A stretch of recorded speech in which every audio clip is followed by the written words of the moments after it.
بسم الله الرحمن الرحيم يا أحد زمچا نبي عليه الصلاة والسلام لصحابوቹ የሰጧቸው ትእዛዝ ባለመከበሩ ምክንያት ጀበል ሩማት ወይም ቀስተኞች ተራራ የምትባለዋን ቦታ እንዳይለቁ ነብዩ ሰለላሁ ዐለይሂ ወሰለም ጥብቅ ማሳሰቢያ የሰጡ ቢሆንም ያ ሳይሆን ቀረና ከባድ አደጋ ደረሰ። 70 ያህል ሰሃቦች ሸሂድ ሆኑ እነ ሐምዛን ጨምሮ እነ ሙስዓብ ኢብኑ ዑመይርን። ታዲያ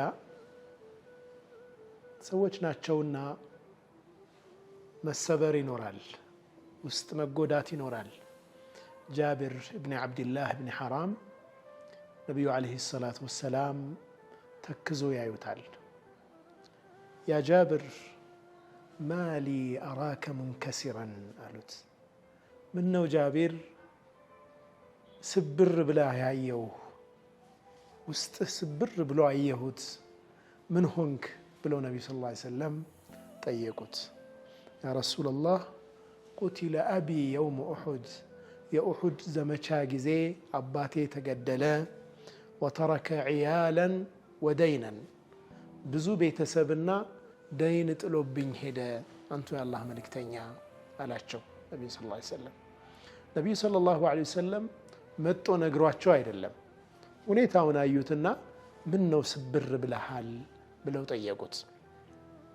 ታዲያ እንዲህ የተሰበረውን ሰሓቢ ረዲየላሁ ዐንሁ ነብዩ ሰለላሁ ዐለይሂ ወሰለም አፈላ ኡበሽሩከ ቢማ ለቂየ አላሁ ቢሂ አባካ አሉት። አባትህን አላሁ ስብሓነሁ ወተዓላ እንዴት እንደተገናኘ አላህ ፊት እንዴት እንደሆነ ልግለጽልህ እንዴ ላበስርህ እንዴ አሉት ነብዩ ሰለላሁ ዐለይሂ ወሰለም። አዎ አንተ የአላህ መልእክተኛ በላ አላቸው።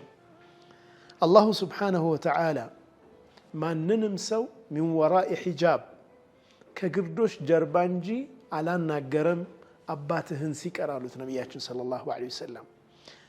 ከዛም ምን አለው አላህ ዓብዲ ተመነ ዓለየ ኡዕጢክ የምትፈልገውን ነገር ተመኝ ልስጥህ አለው አላህ።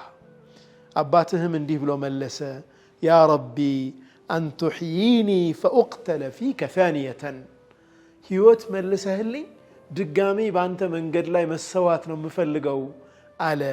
አላሁ ስብሓነሁ ወተዓላ ኢነሁ ቀድ ሰበቀ ሚኒ አነሁም ኢለይሃ ላ ዩርጀዑን ወደ ዱንያ ከሞት በኋላ ወደ ዱንያ መመለስ የለም የሚለው የኔ ቃል አልፏል፣ ከዚህ በፊት የተወሰነ ጉዳይ ነው አለው አላህ ይላሉ ነቢያችን ሰለላሁ ዐለይሂ ወሰለም። እዚህ ላይ ቆም ማለት የምፈልገው ማሊ አራከ ሙንከሲራን ምን ነው ስብር ብለህ አየውህ። ነቢዩ ዐለይሂ ሰላቱ ወሰላም ለዚህ ሰሓባ ከጎኑ መሆኑን እየገለጹለት ነው። ያንተ ጭንቀት ያሳስበኛል ምን ሆንክብኝ እያሉት ነው። ዙሪያችን ላይ ያሉ ሰዎችን መህሙም ሲሆኑ ሲጨነቁ ውስጣቸው ስብር ብሎ ህይወት ከብዷቸው ስናይ ጠይቀናቸው እናቅ ይሆን? ምን ነው ስብር አልክ? ምን ነው ተከዝክ? ይህ ብቻ ዱንያ ላይ ካለ ነገር ሁሉ ሊበልጥባቸው ይችላል። ይህን የሚላቸው አጠው ሊሆን ይችላል። ለኔ የሚያስብ የለም ብለው እያሰቡ ሊሆን ይችላል።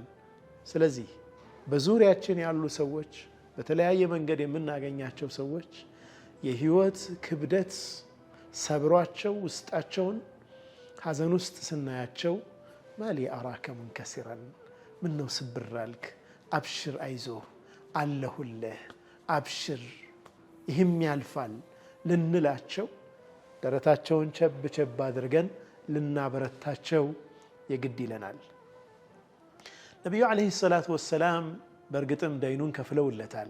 እዚህ ሐዲት ላይ በቀጥታ ባይጠቀስም ለምን ነቢያችን ሰለላሁ ዐለይሂ ወሰለም መን ተረከ ማለን ፈሊወረተቲሂ አንድ ሰው ገንዘብ ከተወ የተወው ገንዘብ ለወራሾቹ ነው። ነገር ግን አንድ ሰው ደይን ከተወ በእኛ ላይ ነው ብለዋል ነቢያችን ሰለላሁ ዐለይሂ ወሰለም። ደይን ይከፍሉ ነበር። የሰሓቦቻቸውን ደይን ይመልሱ ነበር፣ ይከፍሉ ነበር። ወራሽ ደግሞ ያለው ንብረት ጥለው በሚሄዱበት ጊዜ ደግሞ ለወራሾቻቸው ይሆን ነበር።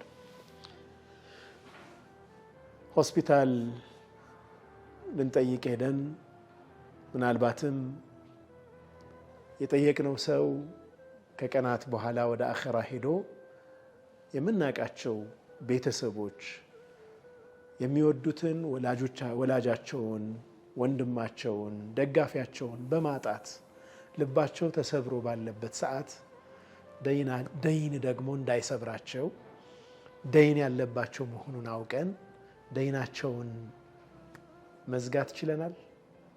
አብሽሩ፣ አይዟችሁ፣ ምነው ተከዝክ፣ አይዞህ ወንድሜ፣ አፈላ ኡበሽሩክ፣ አበስርሃለሁ፣ አይዞህ፣ መልካም ነገር ይመጣል፣ ኸይር ነገር ያጋጥመሃል፣ አይዞህ ብለን ከልባችን የእነርሱ ደጋፊ ሆነን እየቆምን ነው? ይህ ህይወት መርሃችን መሆን ይኖርበታል። ሰዎች ምንም ያክል ደረጃ ላይ ቢደርሱ ተመልከቱ፣ አባቱ ሸሂድ እንደሆነ ያውቃል፣ የሸሃዳዎችንም ደረጃ ይረዳል። ነገር ግን የህይወት ከባድነት ሰውን ሊያስተክዝ ሊያሳዝን ይችላል። ሰውነት ደካማነት ነው። ከጎን ሰው ይፈልጋል። ሰው ይፈልጋል። ብቻውን ሆኖ የማይሸከማቸው ብዙ ጉዳዮች ይኖራሉና እስኪ በዙሪያችን አሰስ እናድርግ። እኛም ስብራት ሲደርስብን አላሁ ስብሓነሁ ወተዓላ አይዞህ ምነው ተሰበርክ የሚል ሰው ይልክልናል። እኛ ለሰዎች ስንሆን አላህ ለእኛም ሰው ያደርግልናል። ሁሌም ሰዎችን ጠንካራ ብቻ እንደሆኑ አናስብ። በተለይ እውቀት አላቸው ሲባል፣ ገንዘብ አላቸው ሲባል፣ ወይም የሆነ ትልቅ ማህበራዊ ስታተስ ላይ ናቸው ሲባል በሁሉም ነገር ጠንካራ የሆኑ ይመስለናል። ሰው ግን የራሱ ድክመት አለው። ያችን ድክመቱን አይዞህ የሚለው ይፈልጋል። እርስ በርስ እንደጋገፍ፣ ስብራታችን እንጠያየቅ። አብሽር አፈላ ኡበሽሩክ፣ ላብስርህ ወይ እንዳሉት ነቢዩ ሰለላሁ ዐለይሂ ወሰለም ያን የተተከዘ ያን የተሰበረ ልብ የምንጠግንበት መልካም ንግግር ሁሌም አይለየን ለማለት ነው። ሰላም አለይኩም ወራህመቱላሂ ወበረካቱሁ።